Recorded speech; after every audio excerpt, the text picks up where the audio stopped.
Private మరియు corporate స్కూళ్లలో fee నియంత్రణ చేస్తామని చెప్పేసి ప్రగల్భాలు పలికినటువంటి అధికారంలోకి వచ్చినటువంటి కాంగ్రెస్ ప్రభుత్వం రాగానే ఆ విషయాన్ని మొత్తం అటకెక్కించింది. ప్రభుత్వ విద్యను నిర్వీర్యం చేస్తూ ప్రభుత్వ స్కూళ్లను అధపాతాలానికి అనుగదొక్కే విధంగా కార్పొరేట్ స్కూళ్లకు ఎర్రతివాచి పరిచి మరీ ఫీజుల పెంపుదలకు అనుమతి ఇవ్వడం చాలా నిర్బంధమైన చర్య.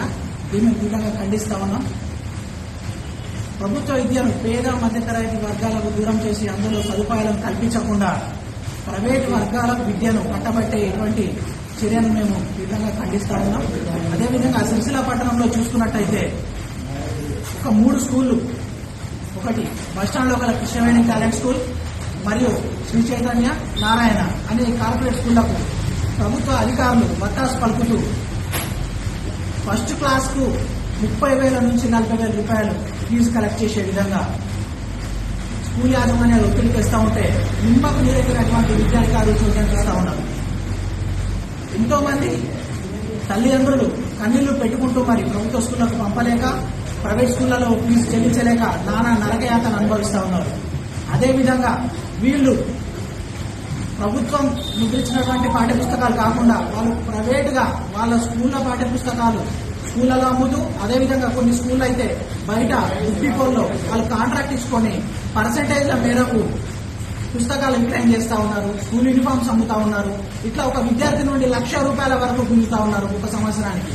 ఈ Sri Chaitanya Narayana Krishnaveni talent school 3 corporate స్కూళ్లు సిరిసిల్ల ఉన్నటువంటి విద్యార్థుల తల్లిదండ్రులను రక్త మాంసాలను పీల్చి పిప్పి చేసే విధంగా నిర్బంధకాండ కొనసాగిస్తా ఉన్నాయి. దీనికి ప్రభుత్వ అధికారుల అండదండలు ఎందుకో మాకు అర్థం కావట్లేదు. విద్యాశాఖ అధికారులు మామూలుగా తలొగ్గి స్కూళ్లలో పుస్తకాలు అమ్ముతున్నప్పటికీ, యూనిఫామ్స్ అమ్ముతున్నప్పటికీ కళ్ళకు గంటలు కట్టుకొని చోద్యం చూస్తా ఉన్నారు. మేము అధికారులను ఒకటే హెచ్చరిస్తా ఉన్నాం. అందులో స్కూల్ యూనిఫామ్స్ అమ్ముతున్నట్టు మీకు తెలియదా? ఆ స్కూళ్లలో పుస్తకాలు అమ్ముతున్నట్టు మీకు తెలియదా? లేదు, ఆ స్కూలుకు సంబంధించినటువంటి ఒక బుక్ డిపోకు, ఈ కృష్ణవేణి టాలెంట్ స్కూల్ అయితే ఒక రాజ్ బుక్ డిపో అని చెప్పేసి మీ పుస్తకాలు అందులో మాత్రమే దొరుకుతాయి, ఎందులో దొరికాయని చెప్పేసి డైరెక్ట్ హెడ్ మాస్టరే తల్లిదండ్రులకు చెప్తా ఉన్నాడు. అక్కడికి పోతే ఓన్లీ కృష్ణవేణి టాలెంట్ స్కూల్ సంబంధించిన పుస్తకాలు మాత్రమే మా దగ్గర దొరుకుతాయి, వేరే స్కూల్ మా దగ్గర దొరికాయి, మీరు వేరే షాప్ లో అడగండి అని చెప్పి మాట్లాడుతూ ఉన్నాడు. చైతన్య నారాయణ వాళ్ళు డైరెక్ట్ అందులోనే షాప్ తెరిచి పుస్తకాలు అమ్ముతా ఉన్నారు. ఒక పుస్తకాలకే ఫస్ట్ క్లాస్ స్టూడెంట్ 15,000 నుంచి 20,000 రూపాయలు కలెక్ట్ చేస్తా ఉన్నారు పుస్తకాలకు మాత్రమే. ఇంకా స్కూల్ యూనిఫామ్స్, బెల్ట్, టైలు ఇవి అదనం. ఇవి కాకుండా స్కూల్ ఫీజు వచ్చేసి 30,000 నుంచి 40,000. ఒక విద్యార్థికి తక్కువలో తక్కువ 80,000 నుంచి ₹1,00,000 వసూలు చేసే విధంగా ఈ 3 స్కూళ్లు ఇటువంటి కార్యక్రమాలు కొనసాగిస్తున్నాయి. మరి అధికారులు చోద్యం చూస్తా ఉన్నారా? మీరు కనుక ఈ స్కూళ్లపై చర్యలు తీసుకోకపోతే రేపటి నుండి మేము ఈ 3 స్కూళ్ల ఎదుట నిరసన కార్యక్రమాలు చేపడతాం. ఉన్నతాధికారుల దృష్టికి తీసుకెళ్తాం. ఇక్కడ రేపు కలెక్టర్ గారికి వినతిపత్రం ఇవ్వబోతా ఉన్నాం. ఆ తర్వాత ఉన్నత విద్యాశాఖ అధికారులందరికీ విద్యాశాఖ కార్యాలయం కూడా నిరసన కార్యక్రమాలు కూడా తెలియజేస్తాం. ఎందుకంటే సిరిసిల్లలో ఇంటర్మీడియట్ కు ఫస్ట్ ఇయర్ కు 15,000, సెకండ్ ఇయర్ కు 20,000 ఫీజు ఉంటే ఈ స్కూళ్లలో ఫస్ట్ క్లాస్ స్టూడెంట్ కు 30,000 నుంచి 50,000 రూపాయల ఫీజు. అంటే ఫస్ట్ క్లాస్ కంటే ఇంటర్ తక్కువనా ఎక్కువనా? వీళ్ళు అర్థం చేసుకోవాలి ఫస్ట్.